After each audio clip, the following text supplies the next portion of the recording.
habang pangiti-ngiti. Tapos sabi mo marunong din siya magpatawa. Sino ba yung marunong magpatawa na yon, ha? Si ano po? Si Papa Dudut po. Si Papa Dudut? Opo, katatapos ko lang po makinig ng Barangay Love Stories. Sa dulo po, nagpapayo si Papa Dudut, tapos bigla po siyang nagpapatawa. Oh, bakit hindi ka sa radyo nakikinig? Bakit dyan sa cellphone mo? Meron po kasi silang live sa Facebook. Doon po ako nakikinig at nanonood na rin. Ha, siguraduhin mo lang na yun talaga ang pinaggagawa mong babae ka, ha? Nay naman, ano pa po ba ang iba kong gagawin sa Facebook? Aba, ewan ko sa'yo. Napapansin ko, panay ang inaatupag mo. Maayos kang bata ka. Si Papa Dudut lang po talaga. Okay, ayaw mo si Papa Van? Sino po yun?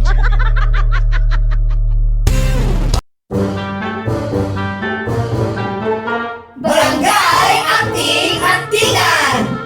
Lights, camera, action! Hihintayin mo pa bang mapahamak ang anak natin bago ka magtanda? Bago ka may gawin? Alagain pa si Princess at dapat lagi kang nakabantay dyan. Ano na naman ba to? Paulit-ulit na lang? Susumbatan mo na naman ako? Di ikaw na ang perpektong ama.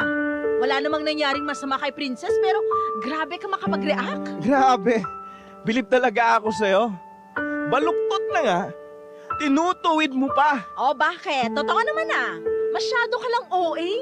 Alam mo, kung magsusumbatan lang tayo dito, bahala ka sa buhay mo. Babalik na ako sa sugalan, wala kang kwentang kausap.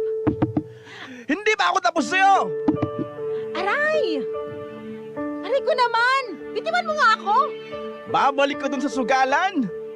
Kung pakainin kaya kita ng braha, ang kapal mo na masyado. Pati yung baon dapat ng anak mo, pinangsusugal mo. Tinaya ko yun kasi gusto ko sanang palaguin.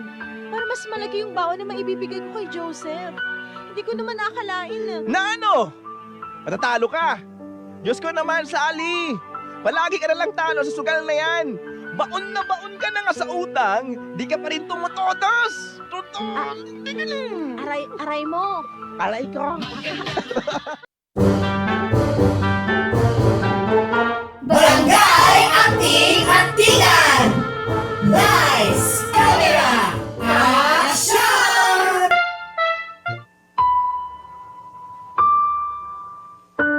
Hindi naman po. Ngayon nga lang po ako umupot nag-cellphone. Hindi raw. Ayos-ayusin mo lang talaga dahil pag nalaman ko na may ginagawa kang milagro dyan sa cellphone ko, naku, papalayasin kita sa pamahay ko. Sobra naman po kayo sa ginagawang milagro.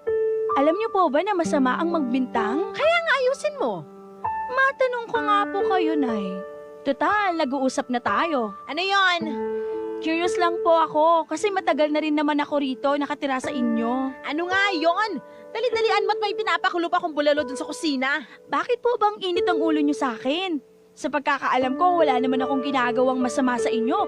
Pero palagi po rin kayong nagagalit sa akin. Nagtanong ka pa talaga? Hindi ba mahalata? Alin po? Na ayoko sa'yo.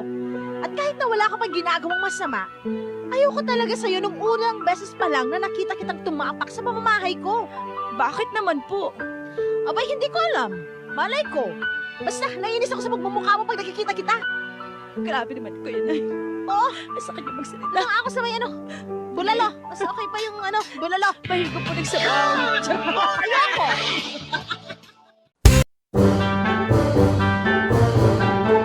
Barangay Anting-Antingan! Lights, camera, action! Hi! Buti pa ako na may-ari ng bahay marunong magwalis. Samantalang yung iba dyan na nakikitira lang, pakape-kape lang. Kapal talaga ng mukha, grabe. Nay, ako po ba yung pinaparinggan nyo? Sino pa nga ba? Wala namang ibang tao rito kundi tayong dalawa lang. Excuse ka, J-Mark? Ang laki mong kalat. Sobra naman po kayo makapagsalita eh. Ngayon lang naman ako nakapagkape at pahinga. Hapon na. Di ba ang pagkakape sa umaga ginagawa? Opo, pero hindi naman ako nakapagkape kanina kasi naglaba ako ng mga damit namin ni Katrina. Pati damit nyo, sinama ko na nga. Eh, bakit mo naman sinama pati damit ko? Para hindi na po kayo mahirapan sa paglalaba. Eh, paano yung mga ano ko? Huwag po kayong mag-alala. Hindi ko po sinama sa paglalaba yung mga ano nyo. Damit lang talaga. Saka si Katrina naman po ang nagbukod-bukod sa mga labahan nyo. Sabi ko sa ano? Sabi ko akin. Sabi ko,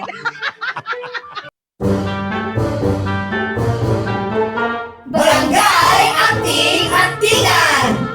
Lights, camera, action! Kumusta? Anong resulta? Ayan o, tignan mo. 2 guhit? Ibig sabihin, buntis ka. Sweet cake ko. Huwag mo akong tawagin na ganyan. Naiirita ako. Nairita ka kasi buntis ka? Oo. Bakit? Blessing kaya yan. Blessing nga, pero kapapanganak ko pa lang, di ba? 3 buwan pa lang yung panganay natin, tapos nabuntis mo na naman ako. Dumidede pa nga pa sa atin yung anak natin eh. O ano naman? Anong ano naman? Natural mabubuntis ka kasi alam mo na, di ba? Magkasawa tayo. Oo nga, pero sabi ko, di ba, ayoko pang magka-baby tayo. Labo mo naman eh. Di mo kasi naiintindihan, lalo na't hindi ikaw ang nagbubuntis. Hindi talaga, dahil trabaho niyo mga babae ang magbuntis. Hindi ka talaga naawa sa akin, no? Alam mo, hirap na hirap ako sa pagbubuntis sa panganay natin. Tapos, binuntis mo na naman ako. 3 buwan pa lang yung nangyari. O walang nangyari sa atin, tapos, init na init ka pa dyan. Ilang beses ako nagsabi na hindi pa ako handa, di ba? Na ayoko pa, lalo pa nagdedede pa yung panganay natin, pero hindi mo ako pinakinggan. Tinuloy mo pa rin. Ikaw naman kasi. Kasalanan ko talaga, ha? Awa, kanina kita, wala. Okay na. Barangay LS 89.3 Forever